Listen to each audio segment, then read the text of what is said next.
Hello everyone, একটা secret ইভেন্টের details. সঙ্গীত শিল্পী ও অভিনেতা তাহসান খান সদ্যই বিবাহ বন্ধনে আবদ্ধ হয়েছেন। গত শনিবার মেকওভার আর্টিস্ট রোজা আহমেদকে বিয়ে করেছেন তিনি। ঘরোয়া আয়োজনে সম্পন্ন হয়েছে তাহসান রোজার বিয়ের অনুষ্ঠান, যেখানে উপস্থিত ছিলেন দুই পরিবারের সদস্যরা। এদিন সন্ধ্যায় নববধূর সঙ্গে একটি ছবি প্রকাশ করে বিয়ের আনুষ্ঠানিক ঘোষণা দেন তাহসান। এর পরপরই তারকা দম্পতিকে শুভেচ্ছা বার্তা জানিয়ে ভাসিয়েছেন ভক্তরা।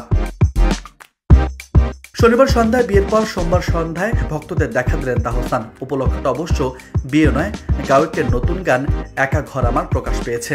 সেই উপলক্ষে সোমবার সন্ধ্যায় গুলশানের এক রেস্তোরাঁয় সাংবাদিকদের মুখোমুখি হন তিনি, যেখানে গানটি আনুষ্ঠানিকভাবে মুক্তি পায়।